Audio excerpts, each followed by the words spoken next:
Isang mainit na pagbati sa inyong lahat, mga kapuso at kapanalig sa bawat kwento.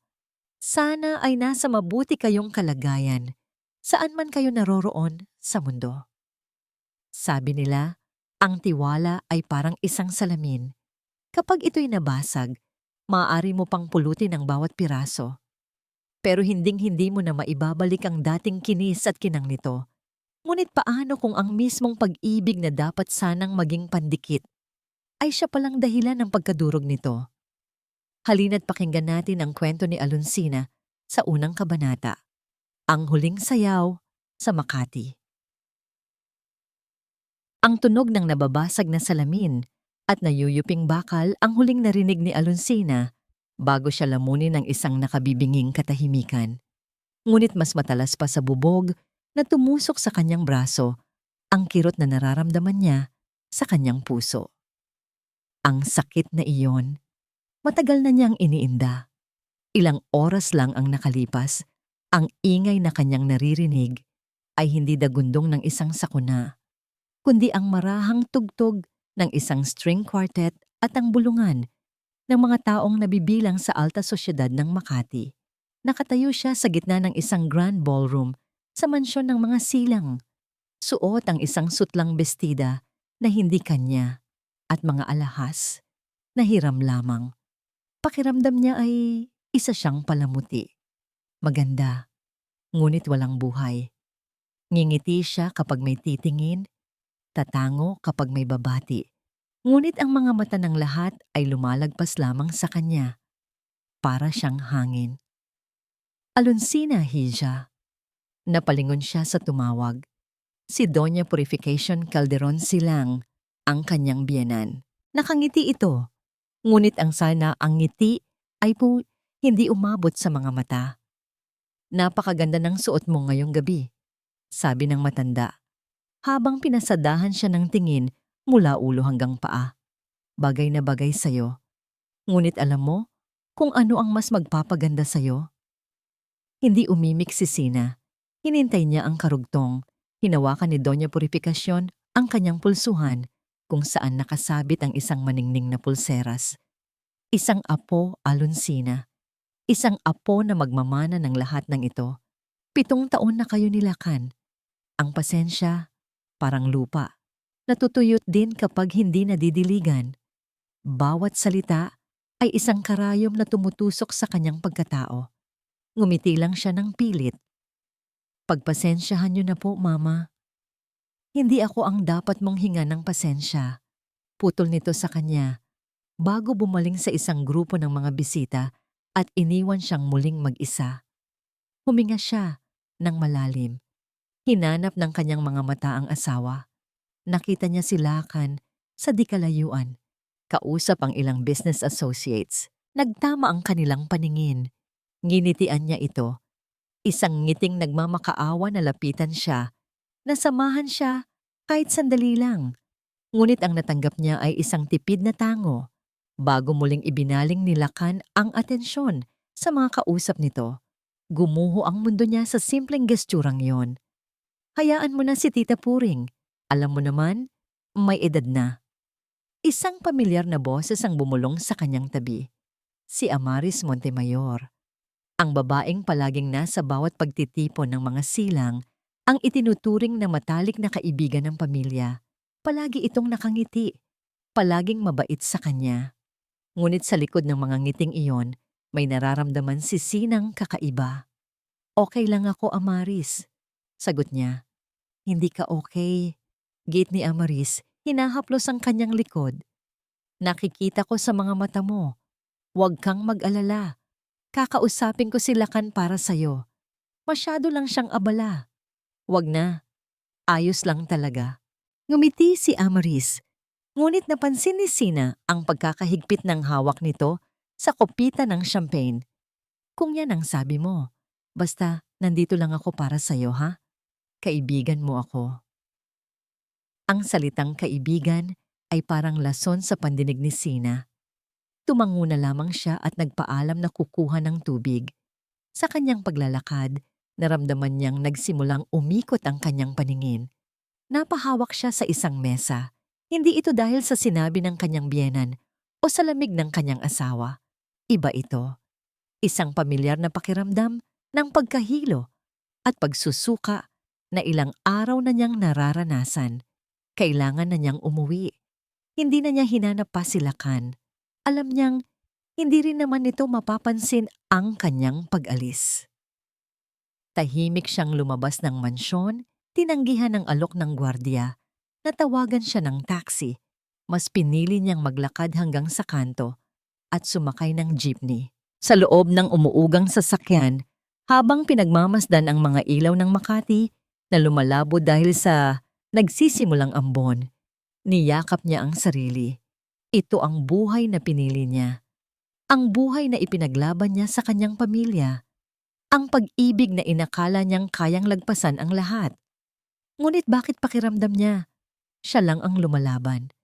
Pumara siya sa tapat ng isang eskinita, ilang metro mula sa kanilang townhouse. Bumuhos ang malakas na ulan. Habang naglalakad siya sa gilid ng kalsada, isang nakakasilaw na ilaw ang mabilis na papalapit sa kanyang likuran. Hindi na siya nakagalaw. Ang tunog ng nababasag na salamin at nayuyuping bakal ang pumuno sa gabing maulan.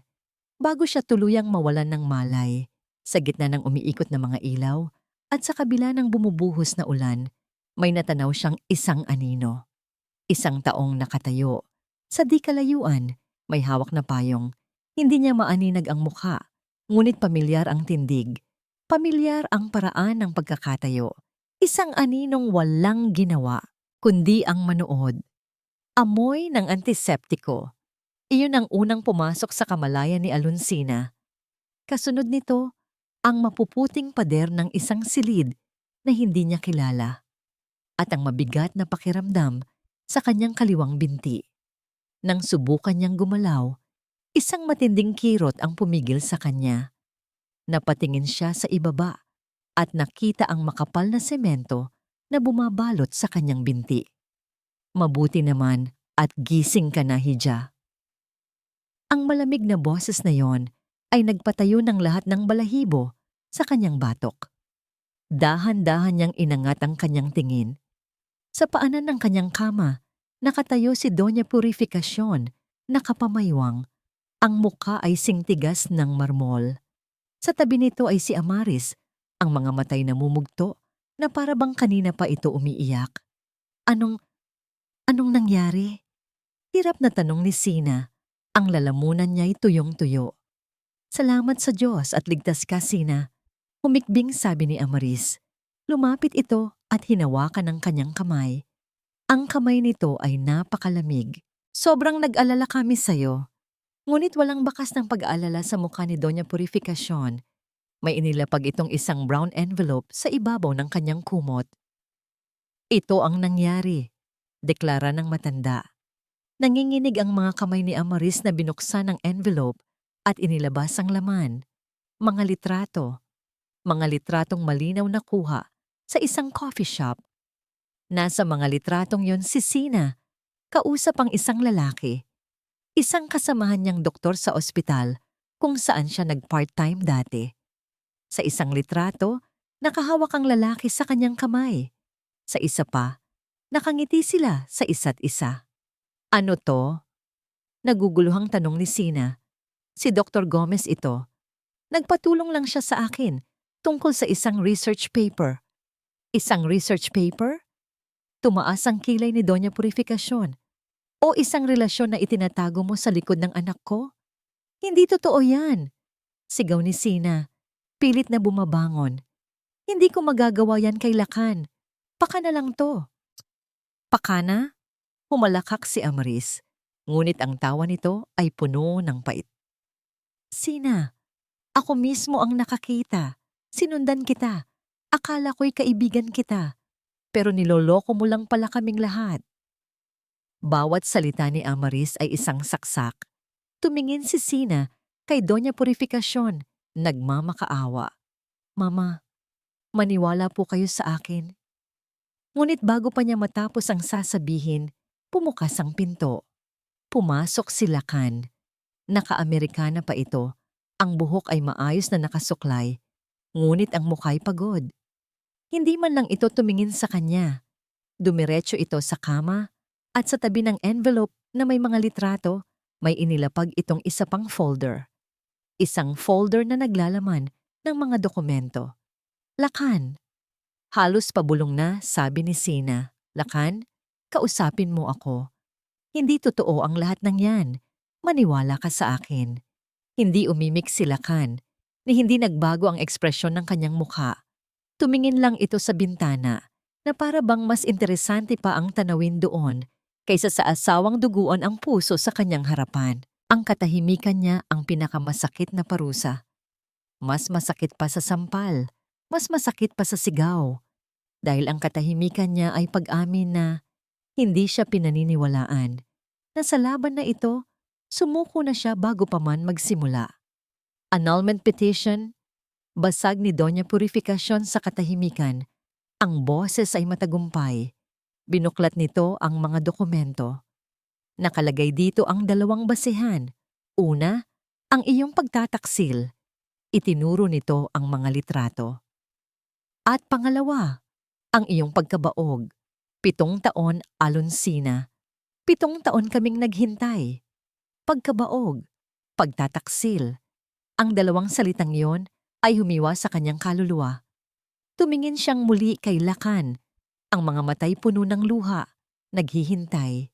Naghihintay ng kahit isang salita, isang pagtatanggol, isang pagdududa man lang. Wala.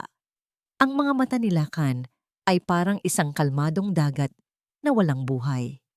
Kinuha ni Doña Purificacion ang isang ballpen at inilagay sa kamay ni Sina. Pirmahan mo na, para matapos na ang gulo. Naramdaman ni Sina na may bumigay sa loob niya. Ang pag-asa, ang diwa ng paglaban, napagod na siya. Paano ka lalaban para sa isang taong ayaw namang ipaglaban ka? Sa gitna ng matinding sakit at pagkabigo, kinuha niya ang ballpen. Bawat galaw ay mabigat. Tumingin siya sa papel, sa espasyo, kung saan nakalaan ang kanyang pangalan. Sa huling pagkakataon, sumulyap siya kay Lakan. Nakaiwas pa rin ito ng tingin. At sa sandaling iyon, tinanggap na niya. Tapos na. Sa isang iglap, isinulat niya ang kanyang pangalan. Ang pirma na sumira sa kanyang mga pangarap, sa kanyang mga pangako, sa kanyang buong pagkatao. Pagkatapos niyang pumirma, tumayo si Doña Purificacion. Sumunod si Amaris na binigyan siya ng isang tingin na puno ng awa. Isang awang huwad. Lumakad na rin si Lakan palabas. Hindi pa rin siya tinitingnan na para bang isa siyang multo. Naiwan siyang mag-isa sa tahimik na silid. Ang tanging naririnig niya ay ang pagpatak ng dextrose at ang basag na tunog ng kanyang paghinga. Pagkaraan ng ilang minuto, pumasok ang isang doktor na may hawak na resulta ng laboratory test. Ngumiti ito sa kanya. Binabati kita, Ginang Reyes. Masayang sabi ng doktor, hindi alam ang dramang katatapos lang. Ayon sa resulta ng blood test ninyo, nagdadalang tao ka. Napatitig si Alonsina sa doktor, hindi makapaniwala sa narinig. Ang mga salita ay umaling-awngaw sa kanyang isipan. Nagdadalang tao ka. Isang butil lang ng luha ang gumulong sa kanyang pisngi, hindi dahil sa saya, kundi dahil sa kabalintunaan ng lahat. Huli na. Huling-huli na ang lahat. Ang salitang ina ay dapat sanang maging balita ng pag-asa. Ngunit para kay Alonsina, ito'y isang hatol. Isang hatol na kailangan niyang harapin ng mag-isa. Sa loob ng puting silid ng ospital, habang ang pirma sa annulment papers ay hindi pa natutuyo, isang desisyon ang nabuo sa kanyang isipan. Hindi siya babalik sa buhay na yon. Hindi niya hahayaang ang anak niya ay isilang sa isang mundo ng kasinungalingan at paghuhusga gamit ang natitira niyang ipon. Ang perang pinaghirapan niya mula sa pagiging part-time doctor bago siya ikasal. Bumili siya ng isang one-way ticket sa bus patungo sa pinakamalayong lugar na kaya niyang marating. Isang lugar na minsan lang niyang narinig sa kwento ng isang pasyente. Isang islang sinasabing dinadampiwan ng habagat payapa, at malayo sa kabihasnan, Isla Amihan. Sa bintana ng bus, pinagmasdan niya ang mga gusali ng Makati na unti-unting lumiliit at naglalaho. Bawat kilometrong lumalayo ay isang hibla ng nakaraan na pinuputol niya. Hindi niya magawang umiyak. Ang mga luha niya'y natuyo na sa ospital. Ang natitira na lang ay isang manhid na determinasyon. Ang paglalakbay sa dagat ang pinakamahirap. Ang bangkang demotor ay hinahampas ng malalakas na alon. Isang perpektong salamin ng bagyo sa kanyang kalooban. Niyakap niya ang kanyang tiyan na hindi pa man halata, ngunit alam niyang naroon ang isang buhay na umaasa sa kanya. Kakayanin natin to, anak. Bulong niya sa hangin. Ang boses ay ninanakaw ng dagundong ng alon. Pangako, kakayanin natin ito. Pagdating niya sa dalampasigan ng Isla Amihan, sinalubong siya ng paparating na unos. Bumuhos ang malakas na ulan, walang masisilungan, walang kakilala. Nagsimula siyang maglakad sa buhanginan. Ang bigat ng kanyang basang damit at ng kanyang kaluluwa ay humihila sa kanya pababa. Hanggang sa hindi na niya kinaya. Bumagsak siya sa buhanginan. Ang lakas ay tuluyan ng naubos. Ang huling nakita niya ay ang madilim na kalangitan bago siya nilamon ng kadiliman. Isang magaspang na kamay ang dumampi sa kanyang noo. Kasunod nito ay ang amoy ng nilagang isda at sinaing. Dahan-dahan niyang iminulat ang kanyang mga mata. Nakahiga siya sa isang papag na kawayan sa loob ng isang maliit na kubo na yari sa pawid at kahoy. Isang lalaking may edad na, kulubot na ang balat sa sikat ng araw at alat ng dagat, ang nakaupo sa isang silyang tumba-tumba. Pinagmamasdan siya. Gising ka na pala, ineng, sabi ng matanda. Ang boses ay mahinahon. Ako si Mateo. Mang Teo na lang ang itawag mo sa akin. Natagpuan kita sa dalampasigan kaninang madaling araw. Sinubukan ni Sinang bumangon, ngunit pinigilan siya nito. Dahan-dahan lang, huwag mong biglain ang katawan mo, lalo na't dalawa na kayo, sabi ni Mang Teo. Nanlaki ang mga mata ni Sina. Alam niyo po, tumango ang matanda. Ang asawa ko'y isang hilot. Kahit wala na siya, natutunan ko sa kanya ang mga bagay-bagay. Huwag kang mag-alala. Ligtas ka rito. Sa unang pagkakataon sa loob ng napakatagal na panahon, isang tunay na kabutihan ang kanyang naramdaman. At dahil doon, ang mga luhang matagal niyang kinimkim ay bumuhos na parang agos ng ilog. Humagulgol siya para sa nawalang pag-ibig, para sa dinanas na kataksilan, at para sa kinabukasan na puno ng kawalan ng katiyakan. Hinayaan lang siya ni Mang Teo na umiyak hanggang sa maubos ang kanyang luha. Hindi ito nagtanong, hindi ito nanghusga. Inabutan lang siya nito ng isang mangkok ng mainit na sabaw. Sa sumunod na mga buwan, ang kubo ni Mang Teo ang naging kanyang tahanan. Tinulungan niya ang matanda sa pag-aayos ng mga lambat at pagtitinda ng isda sa maliit na pamilihan ng Baryo Kalinaw. Ang mga tao sa isla, simple at palakaibigan, ay tinanggap siya ng walang maraming tanong. Dito, hindi siya si Alonsina Silang, ang bigong asawa ng isang bilyonaryo. Dito, siya lang si Sina. Isang gabing maulan, habang papalapit na ang kanyang kabuwanan, nagsimula ang kanyang paghihirap. Sa tulong ni Nana Elay, ang hilot ng baryo, at sa pag-aalaga ni Mang Teo, isinilang niya ang isang malusog na batang lalaki sa loob ng maliit na kubong yon. Sa saliw ng tunog ng ulan at hampas ng alon. Hawak ang munting sanggol sa kanyang mga bisig, isang sanggol na may mga matang tulad ng sa ama nito. Nahanap ni Sina ang isang bagong uri ng lakas. Elian, bulong niya sa sanggol. Elian Sinag, ikaw ang aking sinag sa gitna ng dilim. Mabilis na lumipas ang panahon. Ang mga taon ay naging alaala. Isang hapon, habang naglalaro sila sa dalampasigan, biglang tumigil si Elian Sinag sa paggawa ng kastilyong buhangin. Tumingala ito sa kanya, ang mga matay puno ng inosenteng pag-usisa. 7 taon na siya.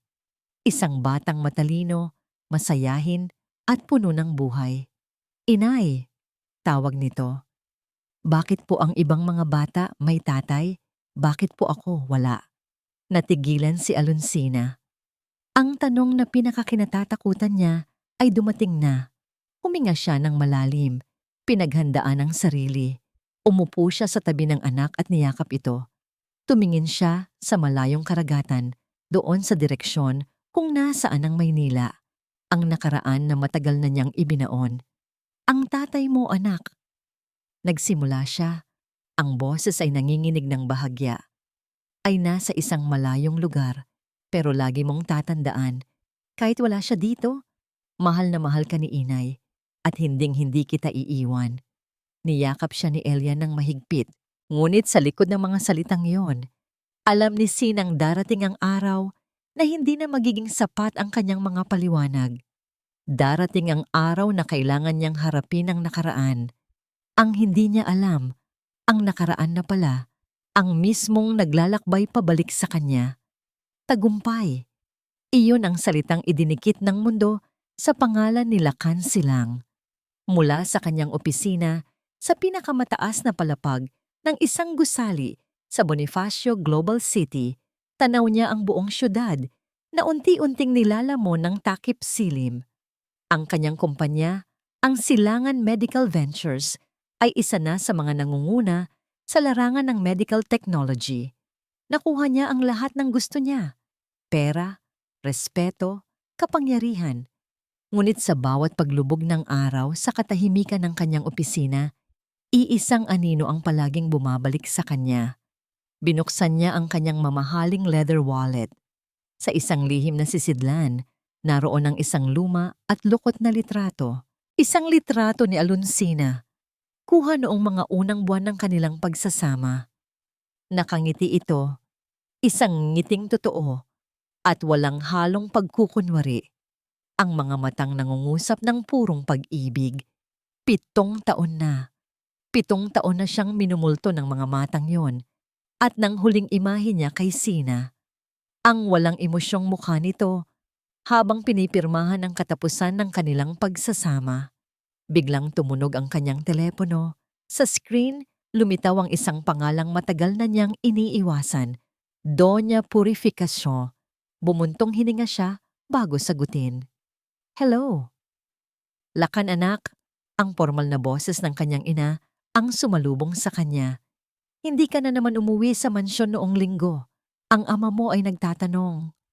Marami akong ginagawa, mama. Sagot niya. Ang boses ay malamig at walang gana. Ginagawa? May halong pangungutya sa boses ni Doña Purificación.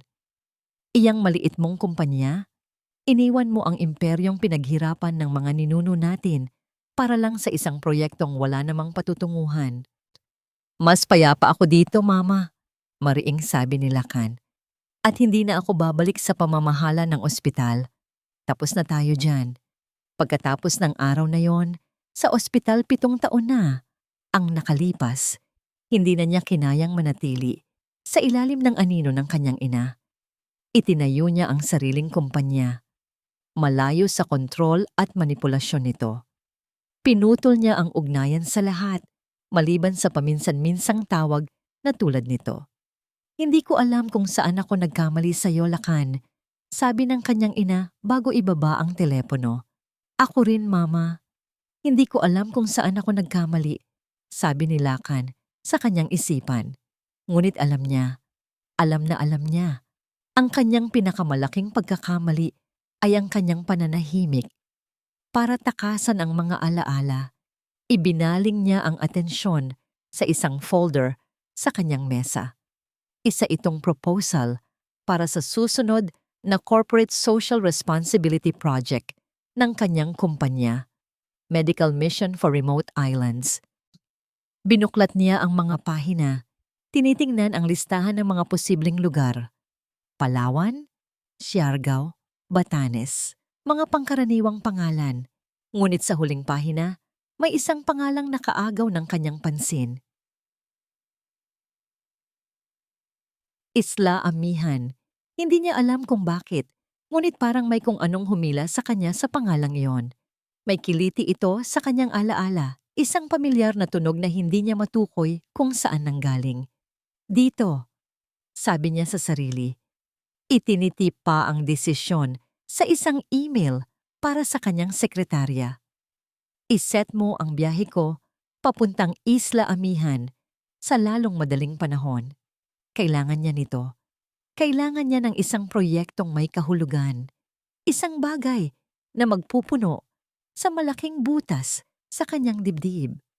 Habang nag-aayos siya ng gamit para umalis, muling nag-vibrate ang kanyang telepono. Sa pagkakataong ito, ibang pangalan ang lumitaw. Amaris Montemayor. Hindi siya nag-atubiling pindutin ang ignore button. Matagal na niyang pinutol ang anumang koneksyon sa babae. Si Amaris ang naging simbolo ng lahat ng maling desisyon sa kanyang buhay. Kinabukasan, habang ang eroplano ay unti-unting umaangat mula sa runway, napatingin si Lacan sa bintana. Muli niyang iniiwan ang magulong syudad. Ngunit ngayon, hindi siya tumatakas. Naghahanap siya. Naghahanap siya ng kapatawaran, ng kapayapaan, ng isang bagay na matagal nang nawala sa kanya. Hindi niya alam, sa kanyang paglipad patungo sa pag-asa ay isa palang pagbabalik sa kahapong matagal na niyang tinakbuhan. Pagbaba ni Lacan sa maliit na bangkang naghatid sa kanya sa Baryo Calinaw, isang pambihirang kapayapaan ang bumalot sa kanya. Ang hangin dito ay may dalang alat at pangako. Ang tunog ng mga alon na humahalik sa dalampasigan ay musika sa kanyang pandinig. Isang malaking kaibahan sa ingay ng trapiko at ambisyon sa syudad. Habang naglalakad siya sa dalampasigan, kasama ang ilang staff para sa paunang pagsisiyasat sa lugar, hindi niya maiwasang mamangha. Simple ang buhay dito. Mga batang naghahabulan, mga mangingisdang nag-aayos ng kanilang lambat, mga inang nagtatawanan sa harap ng kanilang mga kubo. Sa unang pagkakataon sa loob ng maraming taon, naramdaman niyang humihinga siya ng maluwag. May kung anong pamilyar sa lugar na ito, parang isang panaginip na matagal nang nalimutan. At doon, sa di kalayuan, sa ilalim ng isang puno ng niyog, may nakita siyang isang babae. Nakatalikod ito, abala sa pag-aayos ng isang punit na lambat. Ang paraan ng kanyang pagkilos, mahinahon, tiyak at puno ng grasya, ay nakaagaw ng kanyang pansin. Ang hubog ng kanyang balikat, ang paghawi niya sa kanyang buhok na tinatangay ng hangin. Isang kaba na hindi niya maipaliwanag ang biglang kumalat sa kanyang dibdib. Humakbang siya palapit, dahan-dahan, na para bang takot, na baka ang imaheng nasa harap niya ay isang ilusyon lamang na maglalaho. Payapa ang hapon ni Alonsina. Ang pag-aayos ng lambat ni Mang Teo ay isang gawaing nakasanayan na niya. Ang bawat tahi ay isang uri ng meditasyon, isang paalala ng simpleng buhay na kanyang itinayo para sa sarili at sa kanyang anak. Bigla, para siyang kinilabutan. Isang pakiramdam na may mga matang nakatitig sa kanya mula sa malayo. Isang titig na mabigat, mapilit at pamilyar. Nanigas siya. Ang hawak niyang sinulid at karayom ay bumagsak sa buhanginan. Dahan-dahan, dahan-dahan siyang lumingon. Ang puso niya ay nagsimulang tumambol ng ubod ng bilis. At doon, nakita niya siya. Nakatayo sa gitna ng dalampasigan. Mas matipuno ngayon, mas seryoso ang mukha. Ngunit walang duda, siya pa rin iyon. Si Lacan. Ang 7 taon ng kapayapaan na maingat niyang inipon ay gumuho sa isang iglap. Ang hangin ay biglang nawala sa kanyang mga baga. Ang mundo niya ay nagsimulang umikot. Inay, tulungan ko po kayo. Isang matinis at masayang boses ang pumunit sa nakabibinging katahimikan. Tumatakbo palapit sa kanya si Elian Sinag, ang kanyang anak, ang kanyang buhay. Agad itong yumakap sa kanyang mga binti. Ang paglitaw ng bata ang nagpabalik kay Lacan sa realidad. Nakita niya kung paano yumakap ang bata sa binti ng babae. Sa binti ni Sina, totoo nga, siya nga. Pero ang lahat ng tanong, lahat ng galit, lahat ng pagsisisi sa kanyang isipan ay naglaho ng tumingala ang bata. Tumingin ito sa kanya, ang mga matay bilugan at puno ng pagtataka. At sa sandaling iyon, huminto ang pag-ikot ng mundo ni Lakan. Ang mga matang iyon, ang hugis, ang kulay, ang paraan ng pagtitig. Mga mata na araw-araw niyang nakikita sa salamin, mga mata na minana niya mula sa kanyang ama. Hindi, hindi maaari. Napaurong siya ng isang hakbang. Ang kapayapaang naramdaman niya kanina ay napalitan ng isang nakakakilabot na takot at isang nakakabaliw na pag-asa. Tumingin siya mula sa bata, pabalik kay Sina. Nakita niya ang pamumutla sa mukha nito, ang takot sa mga mata nito, ang takot na yon, ang naging kumpirmasyon, ang lahat ng piraso ng palaisipan, ang pagkahilo ni Sina, bago ang aksidente, ang bigla nitong paglalaho, ang 7 taon ng pananahimik, ay biglang nagkabuhol-buhol sa kanyang isipan, bumubuo ng isang katotohanang napapakasakit, napakagimbal, at hindi niya kayang tanggapin. Nanginginig ang buong katawan niya. Humakbang siya palapit. Ang bawat galaw ay parang tumitimbang ng 1,000 kilo.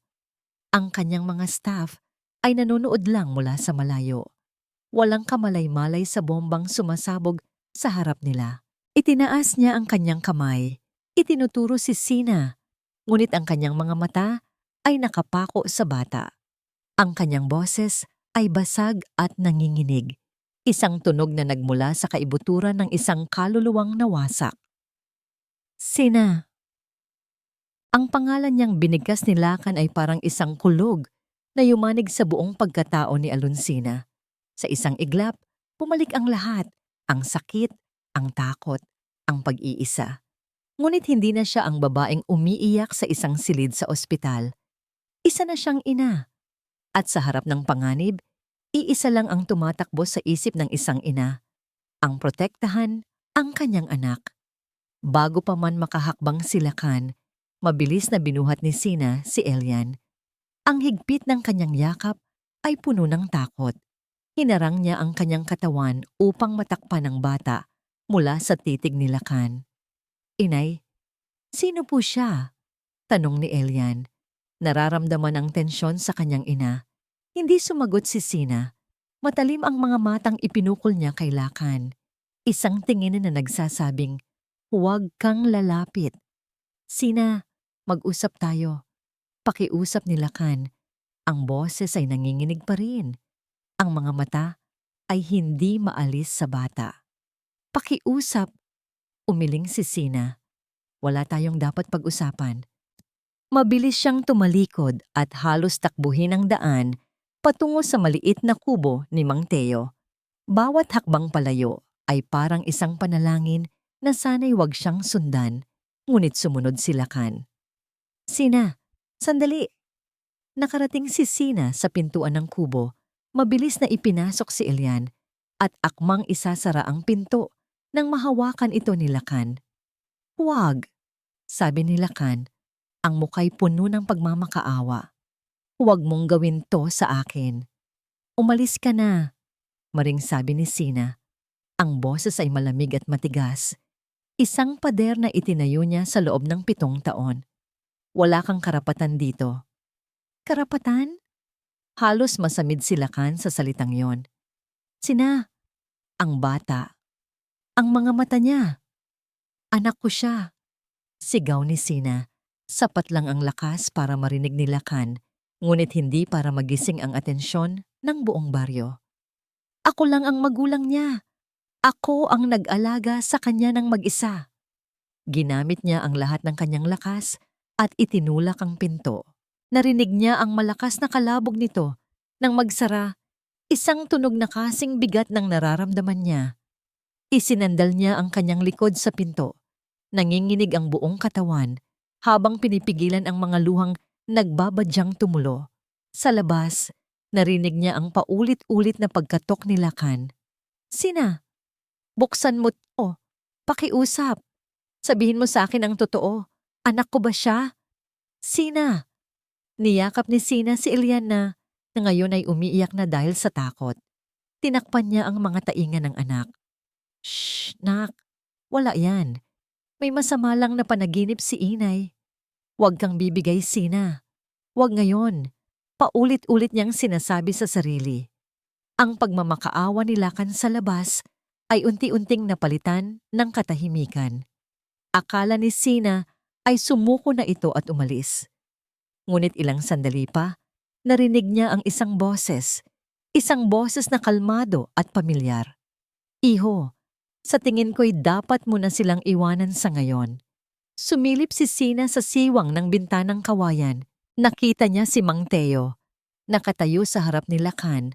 Ang mukha ay seryoso, ngunit hindi galit. Sino po kayo? Tanong ni Lakan. Ang tingin ay hindi maalis sa nakasarang pinto. Hindi na mahalaga kung sino ako, sagot ni Mang Teo. Ang mahalaga ay ang mag-inang nasa loob. Ginugulo mo ang kanilang kapayapaan. Kailangan ko lang malaman ang totoo, desperadong sabi ni Lakan. May karapatan akong malaman. Huminga ng malalim si Mang Teo. Ang karapatan, iho, ay hindi hinihingi. Ito ay pinaninindigan. Nasaan ka 7 taon na ang nakalipas? Ang tanong na yon ay parang isang malakas na suntok na nagpatahimik kay Lakan. Walang salitang lumabas sa kanyang bibig. Umalis ka na, muling sabi ni Mang Teo, mas mahinahon ngayon. Bigyan mo sila ng espasyo. Tumingin si Lakan sa kubo sa huling pagkakataon. Ang mukha'y pinaghalong sakit at determinasyon. Tumalikod ito, ngunit bago tuluyang lumayo, humarap itong muli kay Mang Teo. Hindi ako aalis dito, mariin niyang sabi. Ang bawat salita ay isang pangako. Hindi ako aalis sa islang ito hanggat hindi ko nalalaman ang katotohanan. Iniwan ng mga salita ni Lakan ang isang matalas na pangako sa hangin. Ngunit nang tuluyan na siyang nag-iisa sa dalampasigan, ang tapang na ipinakita niya kanina ay unti-unting natunaw at napalitan ng isang malalim na kawalan ng pag-asa. Saan siya magsisimula? Paano niya malalaman ang katotohanan kung ang tanging taong may hawak nito ay nagtayo na ng isang pader na imposibleng gibain? Naglakad siya ng walang patutunguhan. Ang isip ay gulong-gulo. Dinala siya ng kanyang mga paa sa sentro ng munting baryo hanggang sa matanaw niya ang isang luma ngunit matatag na istruktura. Isang maliit na simbahang bato na parabang saksi na sa hindi mabilang na kwento ng isla. Pumasok siya sa loob. Ang lamig at katahimikan ng simbahan ay bahagyang nagpakalma sa nag-aalab niyang damdamin. Umupo siya sa isa sa mga lumang bangko. Ipinatong ang kanyang mga siko sa tuhod at isinubsob ang mukha sa kanyang mga palad. Hindi siya isang palasimbang tao, ngunit sa sandaling iyon, wala na siyang ibang mapuntahan. Diyos ko, bulong niya sa kawalan. Bigyan niyo po ako ng sagot. Minsan, ang mga sagot ay nasa harapan na natin, iho. Kailangan lang nating buksan ang ating mga mata para makita. Nagangat ng tingin si Lakan. Isang matandang pari, may puting buhok at mabait na mukha, ang nakatayo sa kanyang harapan. Ang mga mata nito ay puno ng pag-unawa, na para bang nababasa nito ang bigat sa kanyang kaluluwa. Ako si Padre Hilarion, pagpapakilala ng pari. Nakikita kong mabigat ang iyong pinagdadaanan. Tumayo si Lakan. Pasensya na po, Padre. Hindi ko po sinasadyang mang-istorbo. Hindi ka istorbo. Ngumiti ang pari. Kilala kita. Ikaw si Ginoong Silang, hindi ba? Ang nag-iisang anak ni Doña Purificación. Natigilan si Lakan. Paano niyo nalaman? Hindi agad sumagot ang pari. Sa halip sinanyasan siya nitong sumunod. Naglakad sila patungo sa maliit na hardin sa likod ng simbahan kung saan ang papalubog na araw ay nagbibigay ng ginintuang kulay sa mga halaman. May isang kwentong matagal ko nang itinatago sa aking dibdib, panimula ni Padre Hilarion. Ang boses ay mababa at malungkot. Isang kumpisal na bumabagabag sa aking konsensya Sa loob ng maraming taon, nakinig lang si Lakan. Ilang taon na ang nakalipas. Pagpapatuloy ng pari. Isang babae mula sa Maynila ang nagbakasyon dito. Isang gabi, pumasok siya sa aking kumpisalan. Umiiyak, nanginginig sa takot at pagsisisi. Ang pangalan niya ay Amaris Montemayor. Sa pagkarinig ng pangalang iyon, nanigas si Lakan. Isinisiwalat niya ang lahat, sabi ng pari. Ang mga matay nakatingin sa malayo na para bang binabalikan ang eksenang iyon. Ang kanyang matagal ng pagtingin sa'yo, ang kanyang matinding selos kay Alonsina. Inamin niya na siya ang may pakana ng lahat. Parang may bombang sumabog sa pandinig ni Lakan. Sinabi niya sa akin kung paano niya sinadyang kunan ng litrato si Sina kasama ang isang katrabaho para palabasing mayroon silang relasyon. At ang pinakamasaklap sa lahat, huminto ang pari at tumingin ng diretso sa mga mata ni Lakan. Inamin niyang sinadya niya ang aksidente sa jeepney. Ano? Halos pabulong na, sabi ni Lakan. Hindi siya makahinga. Hindi niya intensyong patayin si Alonsina. Ang gusto lang niya ay masaktan ito para hindi ito makapalag, para hindi nito maipagtanggol ang sarili habang isinasagawa niya ang kanyang plano. Isang masamang balak na isinagawa niya ng walang kapatawaran. Napaurong si Lakan, napasandal sa pader na bato ng simbahan. Ang hangin ay biglang nawala. Ang buong katotohanan, brutal at hindi maikakaila, ay bumagsak sa kanya na parang isang dambuhalang bato. Ang mga litrato, ang aksidente, ang pananahimik ni Sina, lahat ng iyon ay isang malaking kasinungalingan. Isang kasinungalingan na pinaniwalaan niya ng walang pag-aalinlangan. Ang tanga ko.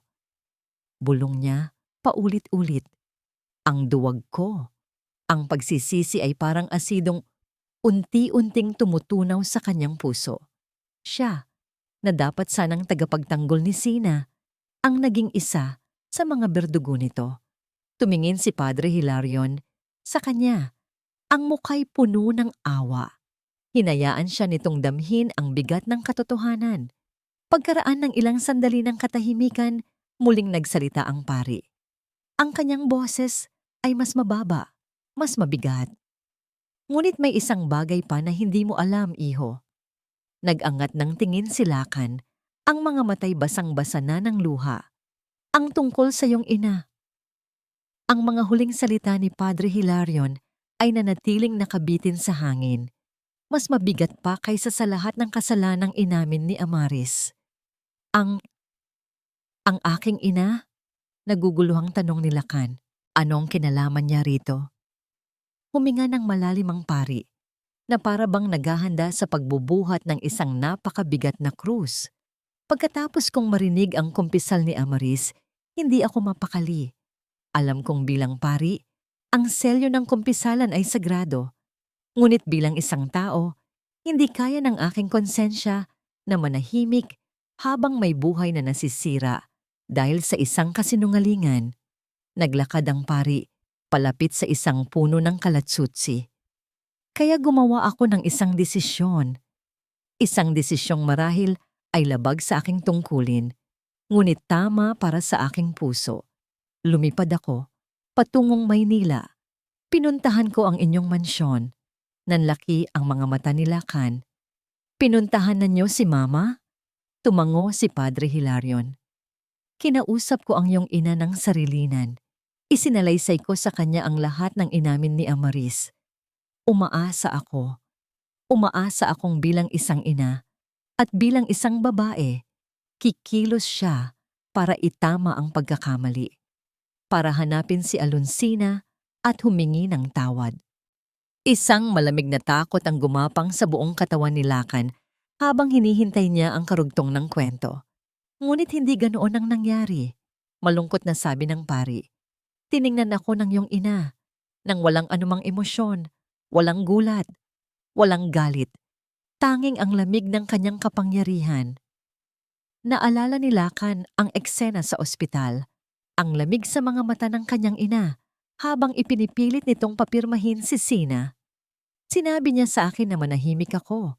Pagpapatuloy ni Padre Hilarion, ang boses ay bahagyang nanginginig sa alaala, na kung may lalabas na kahit isang salita mula sa aking bibig, gagawin niya ang lahat para sirain hindi lang ang aking pangalan, kundi pati na rin ang munting simbahan at komunidad na pinaglilingkuran ko dito sa Isla Amihan. Gumuho ang mundo ni Lacan. Hindi lang pala si Amaris ang may sala. Ang kanyang ina, ang sarili niyang ina, hindi lang nagpabaya. Naging kasabwat ito. Pinili nitong ibaon ang katotohanan para sa kapakanan ng pangalan at puri ng kanilang pamilya. Alam niya, bulong ni Lacan, alam niya ang lahat sa simula pa lang. Ang pagtataksil na naramdaman niya ay 100 beses na mas matindi kaysa sa sakit na idinulot ng kasinungalingan ni Amaris. Dahil ito'y nagmula sa taong pinagkakatiwalaan niya, sa taong inakala niyang gagawin ang lahat para sa kanya. Patawad, iho, sabi ng pari. Dahil sa takot, nanahimik ako. Dinala ko ang lihim na ito sa loob ng maraming taon.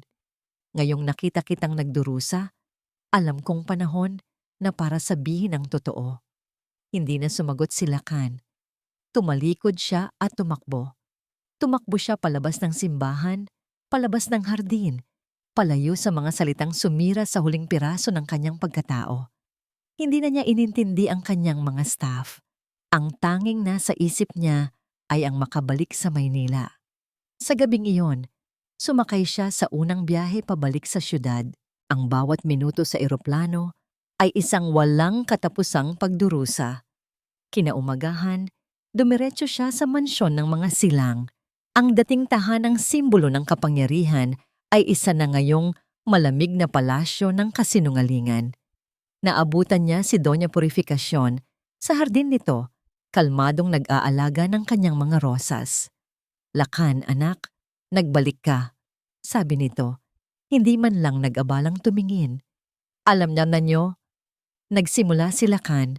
Ang boses ay nanginginig sa pinipigilang galit. Alam niyo ang lahat. Doon lang huminto sa ginagawa ang matanda. Dahan-dahan itong humarap sa kanya, ang muka'y walang ekspresyon. Hindi ko alam ang sinasabi mo. Si Amaris, ang aksidente, ang mga litrato. Alam niyo ang lahat pero wala kayong ginawa. Sigaw ni Lacan. Ang boses ay umalingaw-ngaw sa buong hardin. Sa unang pagkakataon, nakita ni Lacan ang isang kislap ng gulat sa mga mata ng ina. Ngunit mabilis itong nawala. Napalitan ng dati nitong tigas. Ginawa ko lang ang nararapat para sa pamilyang ito. Depensa nito. Ang babaeng iyon ay hindi karapat-dapat para sa'yo. Isa siyang pagkakamali na kailangang itama. Pagkakamali? Tumawa si Lacan, isang tawang walang saya. Ang nag-iisang pagkakamali dito ay ang pagtitiwala ko sa inyo. Sinira niyo ang buhay niya. Sinira niyo ang buhay ko. Tiningnan niya ang kanyang ina, hindi na tulad ng yung dati, na may halong paggalang at takot. Tiningnan niya ito na para bang isa itong estranghero. Isang halimaw na nakasuot ng damit ng kanyang ina. Tapos na tayo, deklara niya. Ang boses ay pinal at walang pag-aalinlangan. Anong ibig mong sabihin? Simula sa araw na ito, sabi ni Lacan, bawat salita ay isang patalim na tumatagos din sa sarili niyang puso. Wala na kayong anak. Tumalikod siya. Bawat hakbang palayo ay isang pagputol sa kadenang nag-uugnay sa kanya sa pamilyang iyon. Narinig niya ang pagsigaw ng kanyang ina sa kanyang pangalan, ngunit hindi na siya lumingon. Iniwan niya ang mansyon. Iniwan niya ang kasinungalingan. Iniwan niya ang nakaraan. Alam na niya ngayon kung ano ang kailangan niyang gawin. Kailangan niyang bumalik sa Isla Amihan, hindi para humingi ng paliwanag, kundi para humingi ng kapatawaran. Isang kapatawarang alam niyang hindi siya karapat-dapat. Pagkatapos ng pag-uusap nila ni Lacan, si Doña Purificación ay naiwang nakatayo sa gitna ng kanyang hardin. Ang gunting na panghardin ay nalaglag mula sa kanyang nanginginig na kamay. Sa unang pagkakataon, ang babaeng bakal ay nakaramdam ng pagkabiyak. Ang mga salita ng kanyang anak, "Wala na kayong anak," ay umalingaw-ngaw sa kanyang isipan na parang isang walang katapusang sumpa. Ngunit ang parusa para sa pamilya Silang at Montemayor ay hindi pa nagtatapos doon. Si Lacan, sa kanyang pagbabalik sa Maynila, ay hindi lang humarap sa kanyang ina. Ginamit niya ang kapangyarihan at impluwensya na minsan niyang tinalikuran. Nakipag-ugnayan siya sa isang kilalang investigative journalist, isang taong may integridad na hindi kayang bilhin ng pera. Ibinigay niya ang lahat ng impormasyon maliban sa pangalan ni Padre Hilarion para protektahan ito at hinayaan ang katotohanan na gumawa ng sarili nitong daan. At tulad ng isang wildfire, kumalat ang balita. Nagsimula ito sa isang blind item sa isang online news portal. Isang artikulong nagdedetalye ng kwento ng isang young socialite na sinira ang buhay ng isang commoner wife ng isang business scion dahil sa matinding selos. Sa loob ng ilang oras, ang mga pahiwatig ay naging malinaw. Naglabasan ang mga lumang larawan ni Amaris na palaging nakabuntot kay Lacan at mga larawan ni Sina noong panahong asawa pa niya ito. Ang iskandalo ay sumabog na parang isang bulkan. Ang pamilya Montemayor na may malaking pangalan sa politika ang unang tinamaan. Ang ama ni Amaris, isang senador na tumatakbo para sa muling pag-eleksyon, ay biglang kinailangan harapin ang mga tanong tungkol sa moralidad ng kanyang pamilya. Ang kanilang mga political allies ay nagsimulang dumistansya. Ang kanilang mga negosyo ay biglang nawalan ng mga investor. Ang kastilyong buhangin na itinayo nila sa loob ng maraming dekada ay gumuho sa loob lamang ng ilang araw. Si Amaris, ang sentro ng bagyo. Ang kanyang social media ay binaha ng galit at pangungutya. Ang mga kaibigan niya sa alta sosyedad ay bigla siyang tinalikuran. Bawat pinto ay nagsara para sa kanya. Ang babaeng dating sentro ng atensyon sa bawat pagtitipon ay biglang naiwang mag-isa sa dilim. Nakakulong sa kanyang silid sa isang mansyong puno ng katahimikan at kahihiyan. Pinagmamasdan niya ang kanyang refleksyon sa salamin. Isang babaeng mayroon ng lahat. Ngunit sa huli ay wala palang natira, kundi ang sarili niyang kapaitan. Ang batas ng panahon ay hindi nangangailangan ng dugo. Ang kailangan lang nito ay ang paghihintay. Sa Isla Amihan, ang balita ay dumating na parang isang alon na dala ng hangin. Isang mangingisdang galing sa bayan ang may dalang lumang dyaryo na pambalot ng isda. Nang makita ni Mang Teo ang mga pamilyar na mukha sa punit na pahina, agad niya itong dinala kay Sina. Nakaupo si Sina sa may dalampasigan. Pinapanood si Eliana na nagpapalipad ng saranggola nang iabot sa kanya ni Mang Teo ang dyaryo. Nanginginig ang kanyang mga kamay habang binabasa ang mga ulo ng balita. Scandal rocks two of Makati's elite families. Nakita niya ang larawan ni Amaris, ang larawan ng pamilya Montemayor, at ang pangalan ng pamilya Silang. Binasa niya ang bawat detalye ng kasinungalingang sumira sa kanyang buhay. Ngayon ay isiniwalat na para sa buong mundong makabasa. Ngunit habang nagbabasa siya, walang saya o paghihiganti siyang naramdaman. Walang pakiramdam ng tagumpay. Ang tanging naramdaman niya ay isang malalim at nakakapagod na lungkot. Isang lungkot para sa lahat ng nasayang na taon, para sa lahat ng sakit na hindi na maibabalik. Isinara niya ang dyaryo. Inay, tingnan niyo po, ang taas na ng lipad. Sigaw ni Elian. Ang muka ay puno ng purong kagalakan, habang ang saranggola ay sumasayaw sa hangin. Tumingin si Sina sa kanyang anak. Sa ngiti nito, sa inosenteng saya nito. At sa sandaling iyon, napagtanto niya ang isang bagay. Ang hustisya na ibinigay ng mundo ay hindi na mahalaga. Ang tunay na hustisya para sa kanya ay ang buhay na itinayo niya sa islang ito. Ang kapayapaang nahanap niya Ang batang nasa kanyang harapan. Ang paghihiganti ay hindi nagpapagaling ng sugat. Ang pagpapatawad lamang ang may kakayahang gawin iyon. Ngunit ang tanong, paano ka magpapatawad kung ang taong humihingi nito ay paparating na? Sa di kalayuan, sa abot tanaw, may isang bangkang papalapit. Isang bangkang may sakay na iisang pasahero. Alam niya kung sino iyon. Ang puso niya ay nagsimulang kumabog, hindi dahil sa takot, kundi dahil sa isang damdaming matagal na niyang kinalimiran, ang pag-asa. Ang bawat hampas ng alon sa sinasakyan niyang bangka ay parang isang pitik sa kanyang puso. Ang Isla Amihan, na minsan niyang tinanaw bilang isang lugar ng pag-asa, ay isa na ngayong lugar ng paghuhukom. Hindi siya bumalik dito bilang isang CEO na may dalang proyekto. Bumalik siya bilang isang taong hubad ang kaluluwa, dala-dala lamang ang bigat ng kanyang pagsisisi.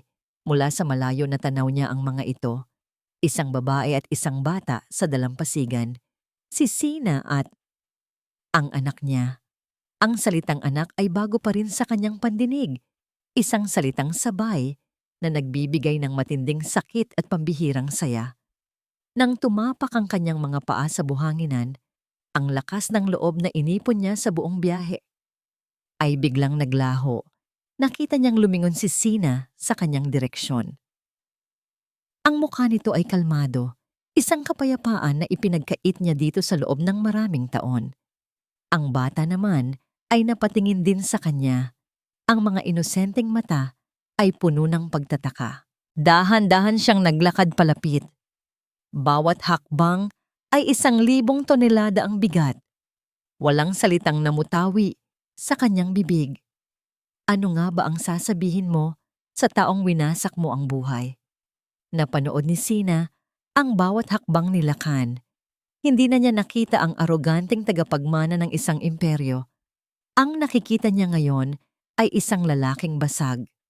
Ang mga balikat nito ay bahagyang nakayuko.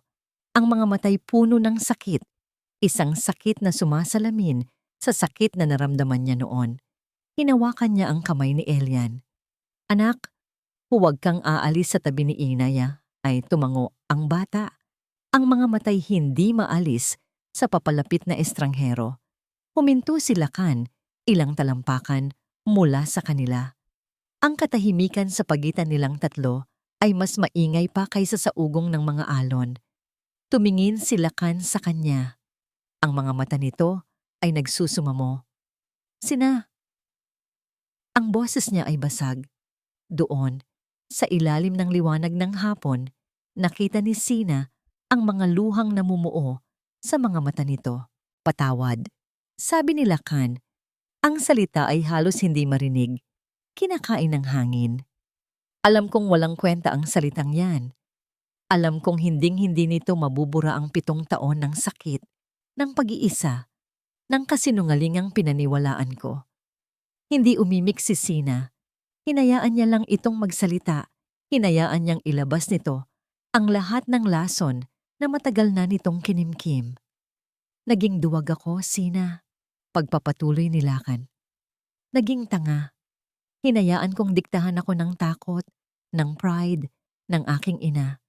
Dapat pinaniwalaan kita. Dapat ipinaglaban kita. Ang bawat salita ng pag-amin ay isang maliit na patak ng lunas sa mga sugat ni Sina. Hindi nito binubura ang sakit, ngunit pinapawi nito ang pait. At pagkatapos, dahan-dahang lumuhod si Lakan sa buhanginan, sa harap niya, sa harap ng kanilang anak. Ang makapangyarihang Lakan Silang, na minsan ay may hawak ng mundo sa kanyang mga palad, ay nakaluhod ngayon sa dalampasigan, ang uloy na kayuko sa kahihiyan.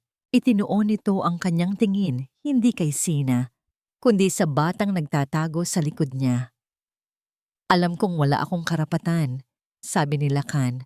Ang boses ay garalgal na dahil sa pag-iyak habang nakatingin kay Elian. Wala akong karapatang humingi ng kahit ano sa inyo, pero magmamakaawa ako. Tumingin siya pabalik kay Sina. Ang mga luha ay malaya nang dumadaloy sa kanyang mga pisngi. Hindi ako naparito para hilinging bumalik ka sa akin, Sina. Alam kong sinira ko na ang lahat. Isang bagay lang. Isang bagay lang ang hihilingin ko. Muli niyang ibinalik ang kanyang mga mata kay Elian Sinag. Pahintulutan mo akong maging tatay niya. Kahit yun lang, hayaan mong makilala ko siya. Hayaan mong mahalin ko siya. Hayaan mong punan ko ang 7 taon na ninakaw ko sa kanya. Pakiusap, Sina. Bigyan mo ako ng isang pagkakataon na maging ama. Ang huling mga salita ay binitawan niya na parang isang huling hininga. Isang pagsusumamo na nagmula sa kaibuturan ng isang durog na puso. Naramdaman ni Sina ang paghigpit ng hawak ni Elian sa kanyang kamay. Ang bata ay nakatingin sa lalaking nakaluhod. Pagkatapos ay tumingala sa kanya. Ang mga matay puno ng tanong. Nakita ni Sina ang sarili niyang sakit sa mga mata ni Lakan. Ngunit nakita rin niya ang isang bagay na bago. Ang dalisay na pagsisisi. Ang pag-ibig na walang kondisyon para sa isang anak na hindi pa man niya nakikilala. At sa sandaling iyon, alam na ni Sina ang sagot. Ang pagpapatawad ay hindi para sa kanya. Ito ay para sa kanila, para sa kanilang lahat. Dahan-dahan siyang tumango kay Elian, isang pahiwatig ng pahintulot. Dahan-dahang binitawan ng bata ang kanyang kamay at humakbang palapit sa nakaluhod na lalaki. Rinurok ng maliit nitong kamay ang balikat ni Lakan. Napatingala si Lakan, gulat. At doon, sa ilalim ng papalubog na araw, sa unang pagkakataon, nagtama ang mga mata ng mag-ama. Tumingin si Sina sa kanilang dalawa. Ang mga luha ay tahimik na dumadaloy sa kanyang mga pisngi. Ngunit sa pagkakataong ito, hindi na ito luha ng pait. Ito ay luha ng pag-asa.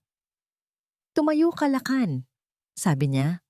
Ang boses ay mahinahon at puno ng isang bagong lakas. Umpisahan natin muli. Napatingin sa kanya si Lakan. Ang mukha'y puno ng pagkalito at pag-asa. Ngumiti si Sina, isang maliit at totoong nangiti. Pero hindi bilang mag-asawa, kundi bilang mga magulang. Ang mga salitang binitawan ni Alonsina ay hindi isang pangako ng pagbabalik, kundi isang paanyaya sa isang bagong simula. At para kay Lakan iyon ay higit pa sa sapat. Sa sumunod na mga linggo, ang Isla Amihan ang naging kanyang mundo. Inupahan niya ang isang maliit na kubo, di kalayuan sa tirahan ni Sina. Sapat lang ang distansya para magbigay ng espasyo, ngunit sapat ang lapit para maramdaman ang kanilang presensya. Ipinagkatiwala niya muna ang pamamahala ng kanyang kumpanya sa kanyang pinagkakatiwalaang kanang kamay. Sa unang pagkakataon, ang trabaho ay naging pangalawa na lamang. Ang bawat araw ay isang dahan-dahang proseso ng pagpapakilala. Sa una, si Elian ay mailap. Sino nga ba ang estrangherong ito na bigla na lang dumating at inaangkin ang titulong matagal ng bakante sa kanyang buhay? Ngunit ang pasensya ni Lakan ay walang hanggan. Nagsimula ito sa mga simpleng bagay. Isang umaga, nakita ni Lakan si Elian na nahihirapang magpalipad ng kanyang saranggola. Nilapitan niya ito, hindi nagsalita, kundi kinuha lang ang pisi at itinama ang anggulo laban sa hangin. Sa isang iglap, ang saranggola ay sumayaw pa itaas. Nakita ni Lakan ang pagkamangha sa mga mata ng bata. Iyon ang kanilang unang koneksyon. Sinundan pa yon ng marami. Tinuruan niya si Elian kung paano pumili ng magandang kabibe sa dalampasigan. Ikinuwento niya rito ang tungkol sa mga bituin at konstelasyon tuwing gabi. Ipinakita niya kung paano lumangoy nang hindi natatakot sa mga alon. Pinanood lamang ni Sina ang lahat mula sa malayo. Ang puso niya, na matagal nang naging bato, ay unti-unting lumalambot sa bawat tawa ni Elian na naririnig niya kasama si Lakan. Nakikita niya sa mga kilos ni Lakan ang isang taong desperadong bumawi, hindi sa salita, kundi sa gawa. Isang dapit hapon, habang nag-aayos siya ng hapunan, lumapit si Lakan. Sina, tawag nito. Pwede ba tayong mag-usap? Tumango siya. Umupo sila sa isang bangkong kahoy sa labas ng kubo, pinapanood ang paglubog ng araw. Salamat! Panimula ni Lakan. Salamat sa pagkakataong ito. Huwag kang magpasalamat sa akin, Lakan. Sagot ni Sina. Ang tingin ay nasa karagatan. Gawin mo ito para kay Elian. Karapatan niyang magkaroon ng ama. Alam ko, sabi ni Lakan. Pero para na rin sa'yo. Gusto kong malaman mo na araw-araw, pinagsisisihan ko ang lahat. Sa unang pagkakataon, nagkaroon sila ng isang totoong pag-uusap. Hindi na bilang mag-asawang may hinanakit, kundi bilang dalawang taong sinaktan ng tadhana, na ngayon ay sinusubukang buuin ang mga piraso. Nagkwento si Sina tungkol sa kanyang 7 taon sa isla. Nagkwento si Lakan tungkol sa kanyang 7 taon ng pag-iisa sa syudad. Walang sisihan, tanging pag-unawa. Ngunit ang nakaraan ay hindi pa tapos sa kanila. Isang araw, isang bangka ang dumaong sa islang hindi inaasahan. Lula nito si Doña Purificacion.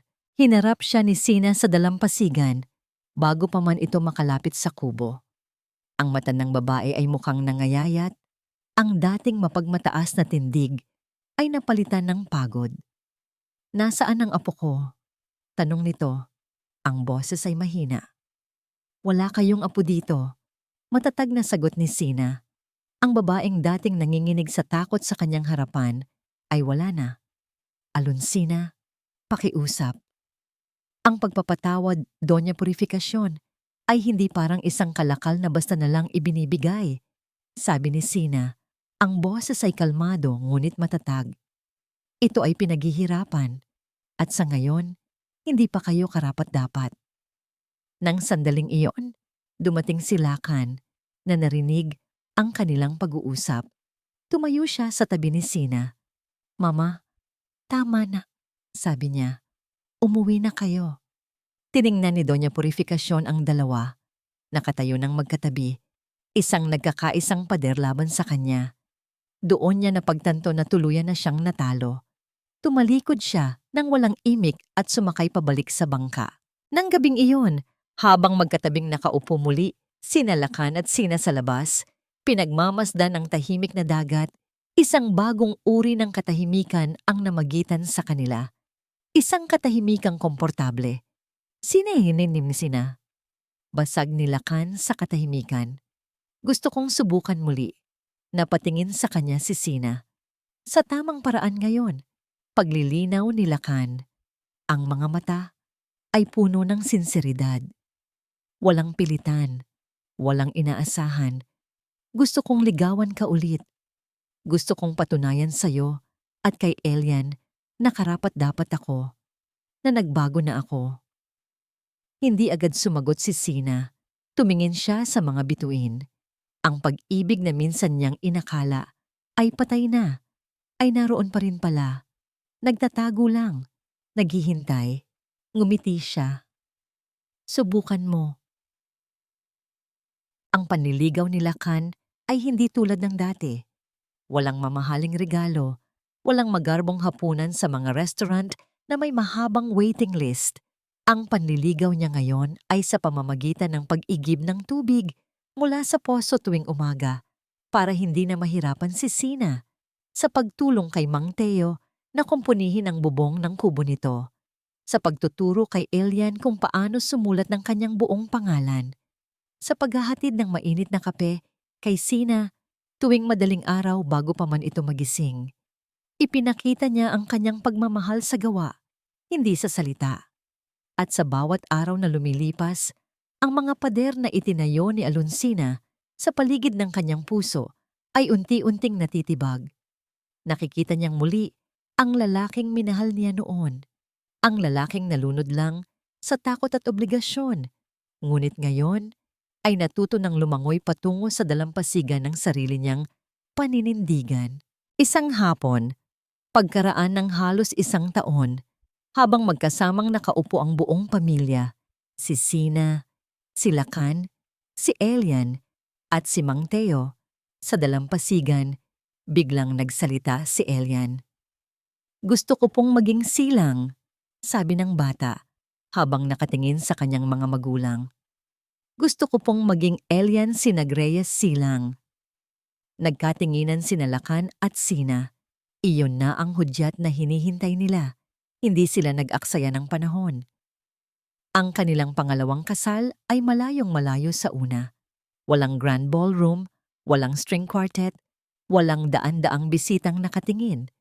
Ang kanilang simbahan ay ang dalampasigan ng Isla Amihan sa ilalim ng bughaw na langit. Ang kanilang mga bisita ay si Mang Teo, si Padre Hilarion, at ang ilang mga taga-baryo na naging parte na ng kanilang buhay.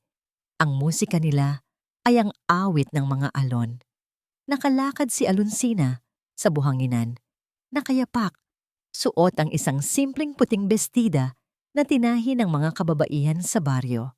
Sa kanyang paglalakad, patungo kay Lakan, hindi na bigat ang kanyang nararamdaman, kundi kagaanan. Nakatayo si Lakan sa dulo, suot ang isang puting polo. Nang makita niya si Sina na papalapit, ang mga mata niya ay napuno ng luha. Ngunit ngayon, ito'y luha ng purong pasasalamat at kaligayahan. Wala nang bakas ng dating tagapagmanang puno ng alinlangan. Ang kaharap ni Sina ngayon ay isang lalaking buo ang pagkatao. Sa gitna nilang dalawa, nakatayo si Elian Sinag. Hawak ang kanilang mga kamay, suot ang isang maliit na barong. Siya ang buhay na simbolo ng kanilang nasirang nakaraan at ng kanilang pinag-isang hinaharap. Lakan, sabi ni Sina sa kanyang panata, habang nakatingin ng diretso sa mga mata nito. Tinatanggap kita, hindi para ibalik ang dati, kundi para buuin ang bago. Pangako kong magiging liwanag mo sa dilim at kapayapaan mo sa gitna ng unos. Pangako kong mamahalin kita, hindi dahil kailangan, kundi dahil pinipili ko, araw-araw. Sina, sagot ni Lakan. Ang boses ay nanginginig sa emosyon. Tinatanggap kita bilang aking paumanhin at aking katubusan.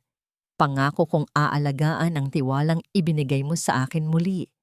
Pangako kong magiging ama na karapat-dapat sa ating anak at asawang karapat-dapat sa iyong pagmamahal. Hinding-hindi na ako muling mananahimik. Nang sila'y idineklara ni Padre Hilarion bilang mag-asawa, ang kanilang unang halik ay hindi puno ng sidhi ng kabataan, kundi puno ng respeto, pag-unawa, at ng lalim ng isang pag-ibig na sinubok ng panahon, winasak ng kasinungalingan, ngunit muling binuhay ng kapatawaran. Niyakap nila si Elian, at sa unang pagkakataon, sila'y isang buong pamilya. Mula sa malayo, sa isang bangkang hindi na dumaong, pinanood ni Doña Purificación ang lahat. Isang butil ng luha ang pumatak. Mula sa kanyang mga mata, isang luhang huli na. Ngunit marahil ay simula na rin ng sarili niyang paghilom. Habang papalubog ang araw sa Isla Amihan, ang bagong pamilya Silang ay magkakasamang nakatayo sa dalampasigan, nakatingin sa karagatan.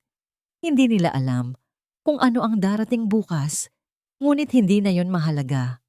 Dahil natutunan nila ang pinakamahalagang leksyon. Ang tunay na tahanan ay hindi isang lugar. Ito ay ang pagiging magkakasama. At dito po nagtatapos ang kwento ni na Alonsina, Lakan, at Elian Sinag. Isang kwentong nagturo sa atin ng maraming bagay. Natutunan natin na ang pag-ibig ay hindi laging perpekto. Ito'y nasusugatan, nadudurog, at minsan namamatay. Ngunit natutunan din natin na ang tunay na kapangyarihan ay hindi nasa pag-iwas sa sakit, kundi sa kakayahang magpatawad. Ang pagpapatawad na hindi nangangahulugang paglimot, kundi pagpili na magsimulang muli. Nabigyan ng pag-ibig ng panibagong hugis, isang hugis na mas matatag, mas matalino, at mas totoo. Maraming salamat po sa inyong walang sawang pagsubaybay at pakikinig sa ating kwento. Ang inyong suporta ang nagbibigay sa amin ng inspirasyon. Nais po naming marinig ang inyong mga saloobin. Ano po ang pinakapaborito ninyong eksena? Anong aral ang inyong natutunan? At anong uri ng kwento ang gusto ninyong marinig sa susunod? I-comment nyo lang po sa ibaba. Hindi dito nagtatapos ang ating paglalakbay. Marami pa pong kwentong kasing ganda at mas puno ng aral dito sa aming channel. Kung nagustuhan nyo ang kwentong ito, i-like, i-share sa pamilya at mga kaibigan at mag-subscribe na rin para lagi kayong updated sa mga susunod pa naming kwento. I-click nyo ang notification bell para kayo ang unang makarinig kapag may bago kaming upload. Pagpalain po kayo ng Panginoon, kayo at ang inyong buong pamilya. Hanggang sa muli,